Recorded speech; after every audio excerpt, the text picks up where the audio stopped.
નમસ્કાર મિત્રો, બીજી એક રસપ્રદ વાર્તામાં આપ સૌનું સ્વાગત છે.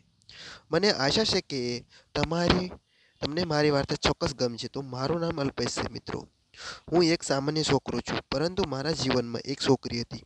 તેણે મારા દરેક દિવસને ખૂબ જ ખાસ બનાવ્યો હતો. તેનું નામ નિશા હતું. નિશા ખૂબ જ સુંદર, બુદ્ધિશાળી અને દિલદાર છે, અને તેને હું સ્પર્શ કરવાનો હતો. તે મારી ગર્લફ્રેન્ડ હતી. તો મિત્રો, હવે વિડીયો કાયમ આવશે અને જોવાનું ભૂલતા નહીં મિત્રો. હવેથી થોડા કામમાં હતા એટલે લેટ આવતો હતો, અને મારા જીવનનો સૌથી મહત્ત્વનો ભાગ પણ હતી.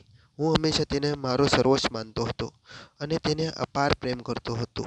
અને મારું એક ખૂબ નજીકના મિત્રનું નામ રાહુલ હતું. અમે બંને બાળપણથી ખૂબ જ સારા મિત્રો હતા, અને અમે એકબીજા માટે જીવ આપવા માટે તૈયાર હતા મિત્રો. તો તમે ચેનલ પર ન હોય તો ચેનલને જરૂર પહેલેથી સબસ્ક્રાઈબ કરી લેજો મિત્રો. તો વાર્તા શરૂ કરીએ આગળ. હું મારા જીવનની દરેક ક્ષણની નિશા અને રાહુલ સાથે ખુલ્લેઆમ વાતો કરતો હતો. તેમને કહેતો હતો કે મને વિશ્વાસ હતો કે અમારી મિત્રતા અને નિશા સાથે મારો સંબંધ ક્યારેય તૂટશે નહીં. હું ઘણીવાર નિશાને મળવા તેના ઘરે જતો હતો. રાહુલને ક્યારેક મારી સાથે લઈને જવાની આદત પડી ગઈ હતી, અને મને લાગ્યું કે રાહુલને પણ નિશાની સારી ઓળખ કરાવવી જોઈએ. એ પણ મારો મિત્ર છે, જેથી તે મારી ખુશીનો ભાગ બની શકે. શરૂઆતમાં મિત્રો તો બધું સારું ચાલતું હતું. નિશા અને રાહુલ મારા સાચા મિત્ર બની ગયા હતા, અને તેનું હાસ્ય અને પરસ્પર વાતચીત જોઈને મને લાગ્યું કે તેમને પરિચિત કરાવીને બહુ સારું કામ કર્યું છે. ધીમે ધીમે મિત્રો સમય કંઈક અજુગતું લાગવા લાગ્યું. જ્યારે પણ હું નિશાને ગળે લગાડતો હોય ત્યારે રાહુલ કોઈને કોઈ બહાને તેની નજીક આવે છે, અને ક્યારેક તેના ગાલને સ્પર્શ કરે, અથવા તો તેના ખભા પર હાથ મૂકતો હોય છે. શરૂઆતમાં મને લાગ્યું કે આ માત્ર મારી ગેરસમજ છે. રાહુલ નિશા સાથે આવું કદી ન કરી શકે. પણ આ બાબતે મારું મન અસ્વસ્થ થવા લાગ્યું મિત્રો. એક દિવસ મેં વિચાર્યું કે મારે આ નકામી વસ્તુઓ ભૂલી જવી જોઈએ, અને નિશા પર પૂર્ણ વિશ્વાસ રાખવો જોઈએ. તે જ દિવસે નિશા પર પૂરેપૂરો ભરોસો રાખીને એક દિવસે હું નિશાના ઘરે પહોંચી ગયો. તે તેના રૂમમાં હતી, અને હું કોઈ પણ ખચખચાટ કર્યા વગર તેના રૂમમાં પ્રવેશ્યો. રૂમમાં પ્રવેશવાની સાથે જ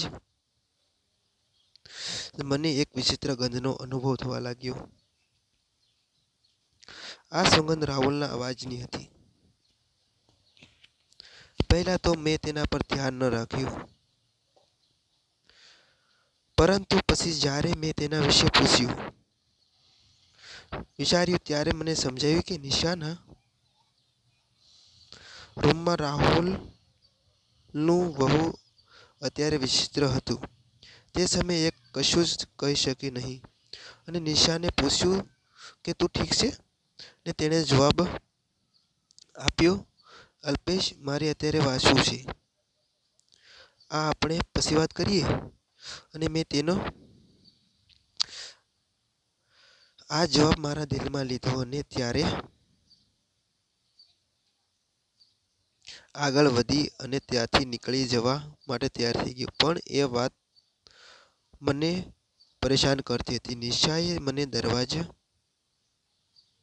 સુધી મૂકવા આવવાનો પ્રયત્ન પણ કેમ ન કર્યો, અને મારા દિલમાં વધારે શંકા થવા લાગી. મેં બહાર જવાનું ખાલી નાટક કર્યું, પણ પાછો હું તેના રૂમ પાસે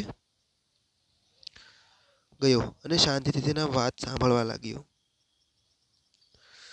રૂમની અંદર રાહુલ અને નિશાના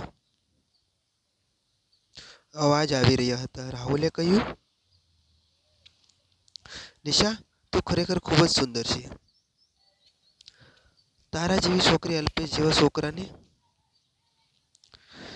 કેવી રીતે પસંદ કરી શકે છે? અને તે સાવ કંટાળાજનક છે ને બોગસ છે. અને નિશાએ એક છોકરો ઈચ્છું છું કે જો મારી જરૂરિયાત પૂરી કરી શકે. અને હું ખાલી નાટક કરું છું. પરંતુ ખરેખર તો રાહુલ, તમને પ્રેમ કરું છું. તમે મારા માટે ખાસ છો. તેના આ શબ્દ સાંભળીને મારું દિલ તૂટી ગયું. મારું લોહી ખૂબ ઉકળી રહ્યું હતું.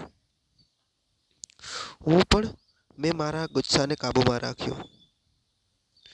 તેમ છતાં જ્યારે મેં સાંભળ્યું હતું કે નિશા મારા વિશે બીજી વધારે વાતો કરતો હતો,